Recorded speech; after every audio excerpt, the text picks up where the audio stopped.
Assalamualaikum warahmatullahi wabarakatuh. Saya akan menceritakan biografi dari Abu Ubaidah bin Jarrah.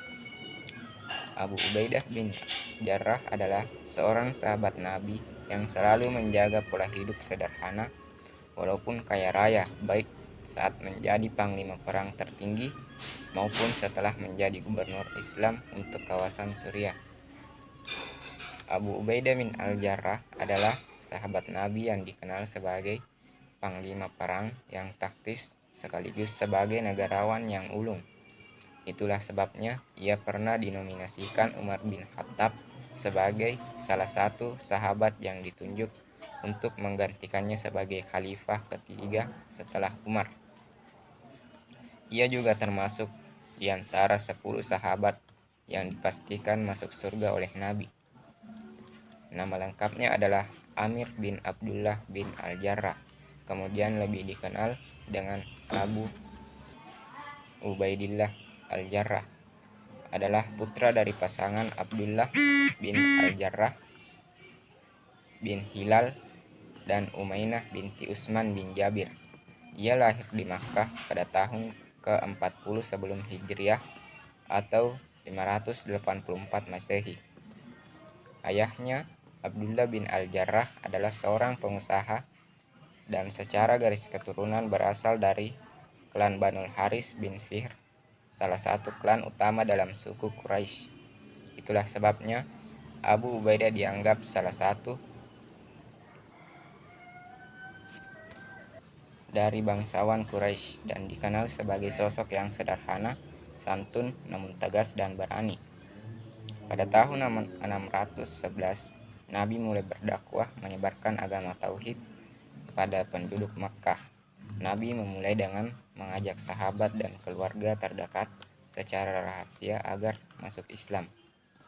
Atas pengaruh dari Abu Bakar, Abu Ubaidah masuk Islam selang 1 hari setelah keislaman Abu Bakar.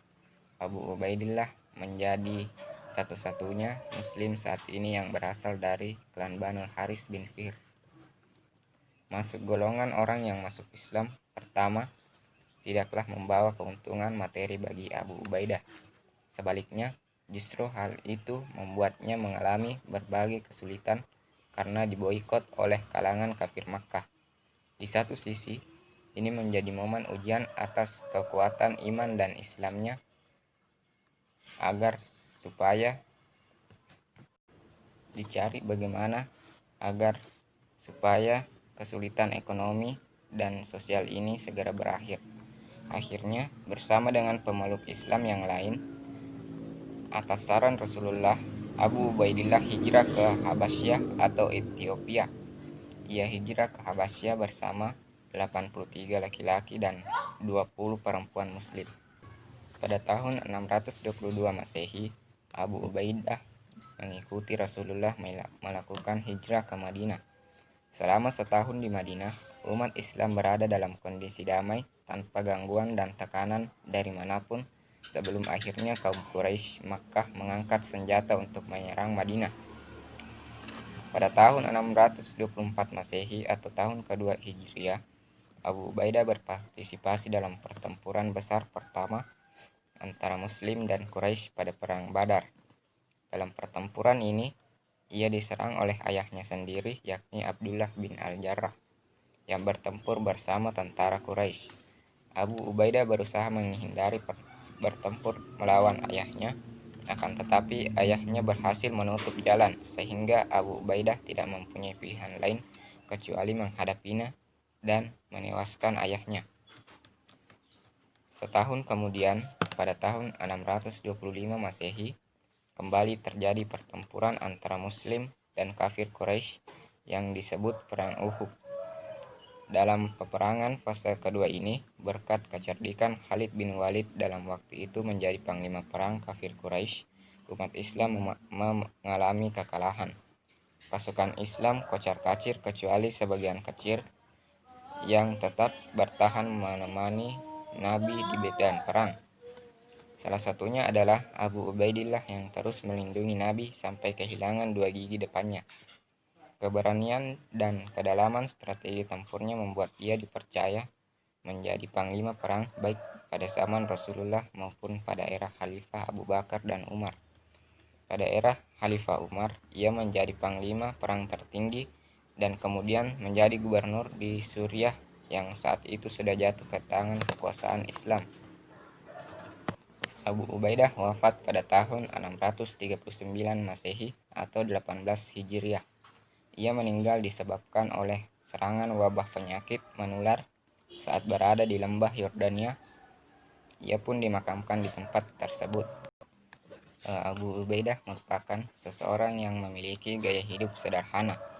Sebagai jenderal perang tertinggi, tentu ia mendapat banyak bagian harta hasil rampasan perang, dan sebagai gubernur ia pasti mendapat fasilitas yang cukup memadai kalau ia mau.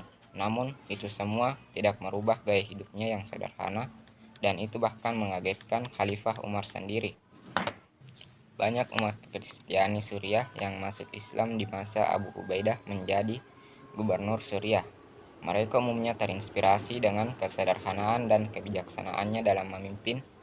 Mereka yang masuk Islam antara lain suku pemeluk Nasrani dari Bani Tanuk dan Bani Salij.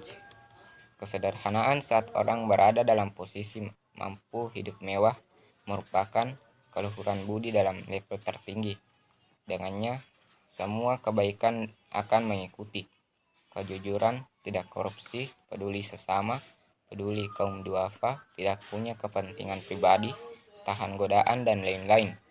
Kesederhanaan dan bangga dalam kesederhanaan adalah sebuah perilaku yang tidak dimiliki oleh kebanyakan umat Islam saat ini, mulai dari pejabat, tokoh agama, dan masyarakat awam.